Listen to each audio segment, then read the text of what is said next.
আমরা আজ আলোচনা করব বরিশাল বিভাগের জেলাসমূহের ভিতর পটুয়াখালী জেলা নিয়ে আমরা আলোচনা করব। আমরা বরিশাল বিভাগের গত পর্বে আমরা বরগুনা, ভোলা জেলা নিয়ে আমরা আলোচনা করেছি।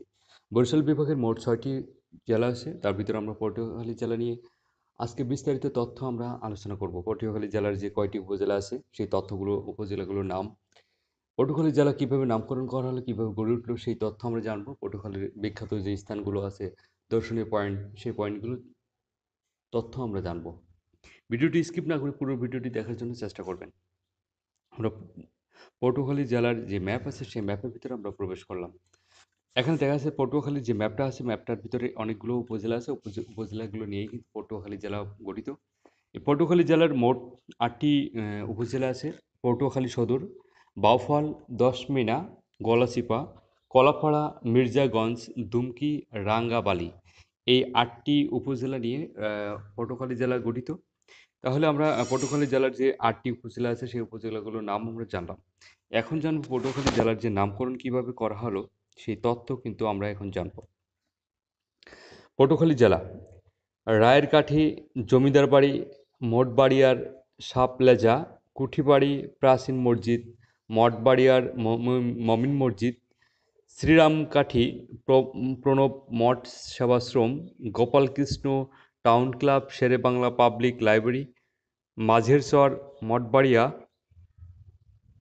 পাড়েরহাট, জমিদার বাড়ি। ঐতিহাসিক ঘটনাবলী থেকে জানা যায় যে পটুয়াখালী চন্দ্রদ্বীপ রাজ্যের অন্তর্ভুক্ত ছিল। পটুয়াখালী নামকরণের পিছনে প্রায় ৩৫০ বছরের লুণ্ঠন অত্যাচারের ইতিহাস জড়িত আছে বলে জানা যায়। পটুয়াখালী শহরের উত্তর দিক দিয়ে প্রবাহিত নদী পূর্বে ভরণী খাল নামে পরিচিত ছিল। ষোড়শ শতাব্দীর শুরু থেকে পর্তুগিজ জলদস্যুরা এই খালের পথ দিয়ে এসে সন্নিহিত এলাকায় নির্বিচারে অত্যাচার, হত্যা, লুণ্ঠন চালাত। স্থানীয় লোকেরা এই হানাদারদের নটুয়া বলত এবং তখন থেকেই খালটি নটুয়ার খাল নামে ডাকা হয়। কথিত আছে এই নটুয়ার খাল থেকে পরবর্তী এলাকার নাম করা হয় পটুয়াখালী।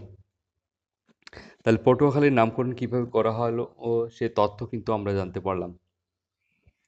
এখন জানবো আমরা পটুয়াখালীর যে বিখ্যাত খাবার। প্রতিটা অঞ্চলের কিন্তু কিছু বিখ্যাত খাবার আছে, তেমনি পটুয়াখালীর বিখ্যাত খাবার হলো বাপ্পি। বাপ্পি খাবারটা অনেক বিখ্যাত খাবার। বিখ্যাত স্থান: এখন আমরা জানবো বিখ্যাত স্থান, যে স্থানগুলো থেকে আমরা বিভিন্ন তথ্য জানতে পারি, বিভিন্ন তথ্য নিতে পারি, বিভিন্ন নিদর্শন লুকিয়ে আছে।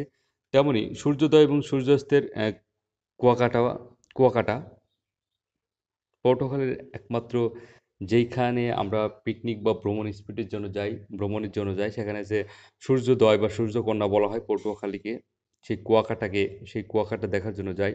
কুয়াকাটা বৌদ্ধবিহার, শ্রীরামপুর, মিয়াবাড়ি মসজিদ, মিঠাপুকুর, কানাইবালাই দিঘি, কমলা রানীর দিঘি, সুলতান ফকিরের মাজার, নুরাইনপুর রাজবাড়ি, শাহী মসজিদ, লাউকাঠি ওয়াফদা কলোনি দিঘি, শ্রীরামপুর প্রাচীন আমরের মসজিদ।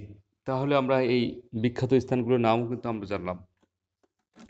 মোট কথা আমরা পটুয়াখালীর যে উপজেলাগুলোর নাম আমরা জানলাম, পটুয়াখালী জেলার যে তথ্য নামকরণ করা হলো কীভাবে সেই তথ্য আমরা জানলাম, বিখ্যাত খাবার এবং সর্বশেষ জানলাম যে বিখ্যাত স্থানগুলো, সেই স্থানগুলোর নামও আমরা জানতে পারলাম। আজ এ পর্যন্তই। সবাই সুস্থ থাকবেন, ভালো থাকবেন। আল্লাহ হাফেজ।